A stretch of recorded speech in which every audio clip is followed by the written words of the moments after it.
Shoot कर रहा था। शो का नाम देश का स्वाद था और मेरा शेड्यूल पटियाला में था और पटियाला जाएंगे तो मुझे ऐसा पता है कि जो सोया चाप की गढ़ है वो पटियाला है। लोग वहाँ पे बहुत चाव से खाते हैं, खासतौर से पटियाला में। एंड एकदम शाम हो गई थी, बहुत जगह शूट करके आने के बाद मेरे डायरेक्टर ने मुझसे कहा कि हरपाल जी, बिना सोया चाप शूट किए हम जा नहीं सकते यहाँ से।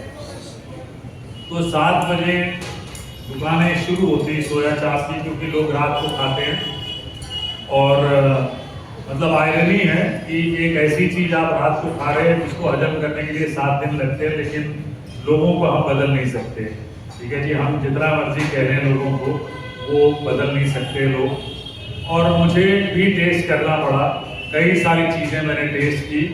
एंड 1 घंटे तक शूट चली।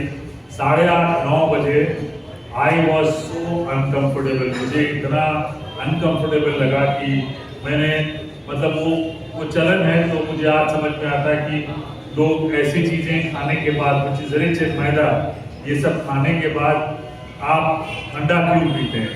कि इसलिए ये लगता है कि आप बर्फ करते हैं तो आपको लगता है कि हजम हो रहा है, वैसे होता नहीं है।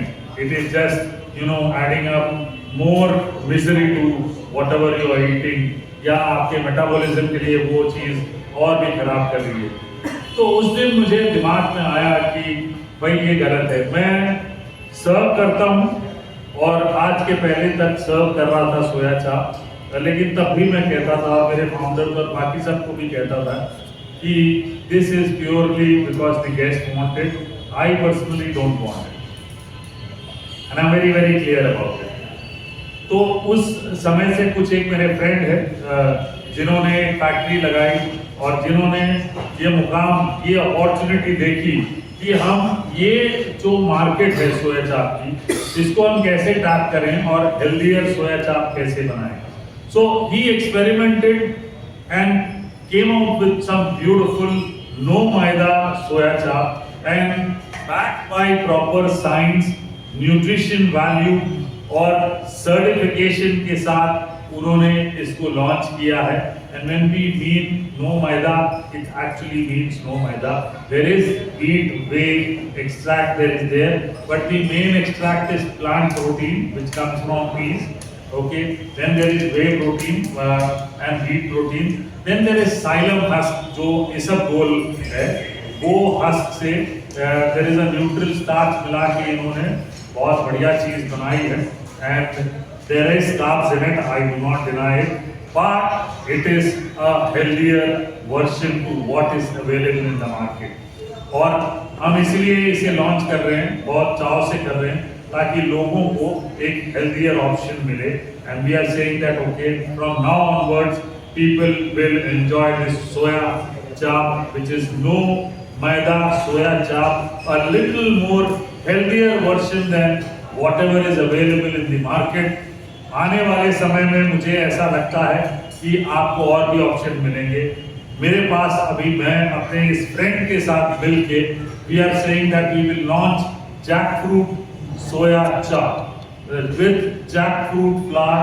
We will launch jackfruit soya chap ताकि और भी एक कदम आगे बढ़े और भी हेल्दियर वर्जन लोगों को सोया चाप का दे। जो लोग इतने चाव से खाते हैं, बहुत डिफिकल्ट होता है ऑनेस्टली मैं बताऊं कि कई बार हम जैसे अपने पेरेंट्स को बोल देते हैं कि आपको ये है, आपको वो है। Sometimes at an age, some of our parents or most of our parents I would say, कहीं ना कहीं वो illness आ ही जाती है। then you get into a process जहाँ पे उन्हें थोड़ी dietary restrictions करनी पड़ जाती है। लेकिन जिन्होंने जिंदगी मतलब उस लेवल पे काटी है, अचानक से एक दिन अगर चिल्ड्रन बोल दें कि ये बंद कर दो, तो बड़ा मुश्किल होता है। then you have to give them similar choices with healthier options, और ये करना बड़ा जरूरी है। इसलिए आज मैं यहाँ पे बड़े गर्व से कह रहा हूँ कि कारीगरी is bringing you no maida soya chap, backed by proper literature and backed by proper nutritional elements, a little more healthier version than what is available in the market, and there will be a much more healthier version which will also come in the form of jackfruit, chives, and we are looking at introducing that.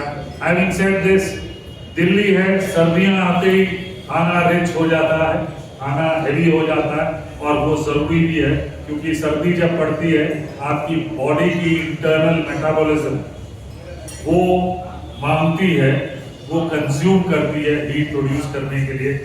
तो मुझे याद है एक बार मैं Germany जा रहा था, तो मैं डॉक्टर के पास गया, मैंने पूछा ऐसे ही, मैंने कहा what kind of food I should eat there. He said eat as much as rich food you want to eat.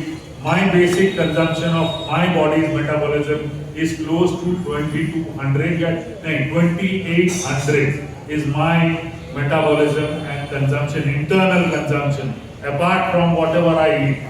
मैं अगर कुछ ना खाऊं तो मेरी बॉडी 2800 कैलोरी दिन में कंज्यूम कर लेती है। तो अगर मैं 2200 खाता हूँ कॉन्शियसली तो भी डेफिशिएंट रहता हूँ, वो मैनेज हो जाता है। कई बार इंडल्जेंस हो जाती है चीजें और वो चीजें जो है वो बैलेंस आउट हो जाती हैं फिर। बट ये सारी चीजें खाने के बाद मैं ये जरूर कहूँगा कि बहुत जरूरी है कि आप चाहता था कि वो अपने मुंह जुबानी आपको बताएं कि इसमें कौन कौन सी ऐसी चीजें हैं जिससे आपको फायदा मिले। कुछ तो मैंने आपको इंग्रेडिएंट जिनसे बनी है ये चीजें मैंने आपको बता दी। तो कॉन्शियसली एक स्टोरी थी कि जहां मुझे लगा कि नहीं, this is not the right form of an ingredient, इसे बेटर करना चाहिए,